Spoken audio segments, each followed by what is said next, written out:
Yung sa nating Fiesta, dami tayong Fiesta dito. Ito lahat tapos na. Quality check na lang yan. So ito yung isang binubuo nating Fiesta kasi ang daming issue. Naantay ka lang yung mga parts. So lahat ng parts natin is from Ford. Tignan mo naman yung kinabit nung may-ari. Di ba host ng ano to? Ano ba host ng ano to? LPG? LPG. Matindi rin eh, no? So delikado itong pag ganito. Kasi mamaya, hindi naman to para dyan talaga. So ngayon, mangyari dyan, umapoy na lang bigla yung gagamit. So, etis yan. So, hindi dapat ganun. Kulang. So, ito pinalitan na natin ng brand new. Tapos, sinecheck yung ilalim yung mga actuator. And, syempre, kulang tayo. So, lahat yung stock, binabalik namin sa stock yung mga units. Tapos, iniisa-isa yung mga fuse kung akma at may mga busted na para walang issue. So, ito for replacement, naantay yung kapalit. So, pwede pa naman to. Basag lang yung ano. Kasi parang PCM yata to, sip, no? No, lagi umiinit to. So, ito working pa pero mahirap manap ito. Mahal na ito. Parang 2.5 yata itong relay na to. Yung PCM niya. So, yan. Ano ba issue na ito dumating? Maandar naman. Kaso, yun nga. Iba-iba yung ano.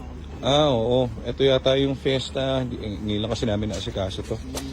So dahil natapos na namin yung iba, ito yung ano, parang kahit anong gawin niya, umiinit, ano?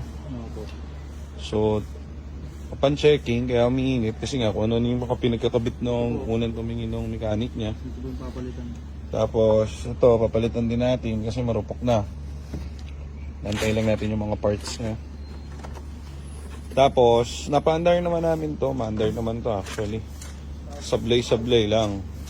Kasi, dahil nga dun sa mga nakakabit na parts, parang di mo alam kung tinipid o ano. So, hindi maganda pag tinitipid nyo yung kotse kasi mas malaki yung damage yun kapag inabutan sa inyo ng overheat. So, dapat dyan talagang pagagawa nyo na rin. Sayang yung labor dun sa gumagawa. Di pagawa nyo na ng todo. Gusto na yung bago natin battery, binili natin ng bagong battery.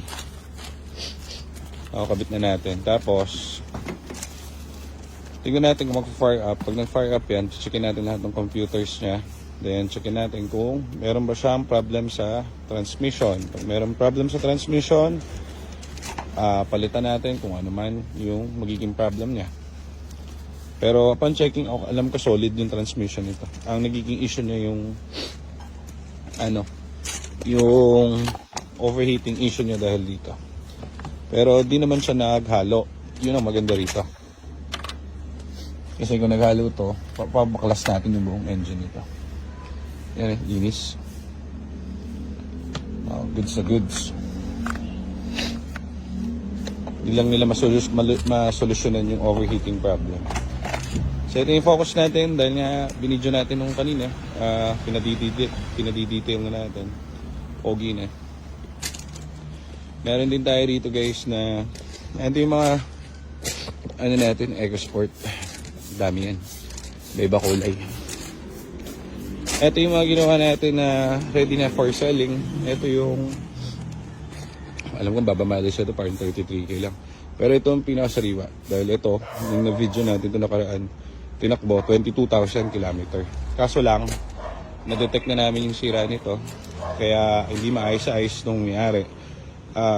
Ang naging problem niya is Shopee Gaming yung ginawang computer ng transmission.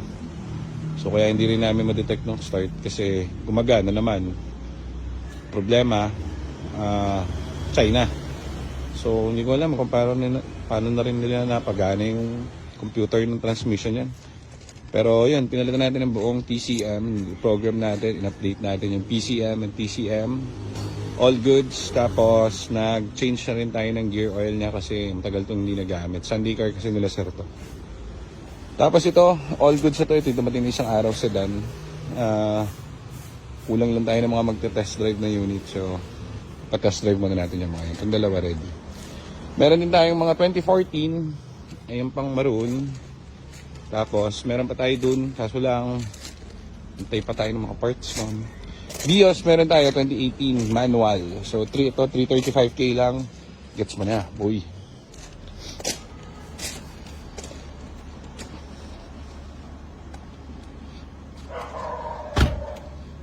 ano na eh. So, yun muna. Checkin muna natin yung mga relay. Tapos, update natin kayo.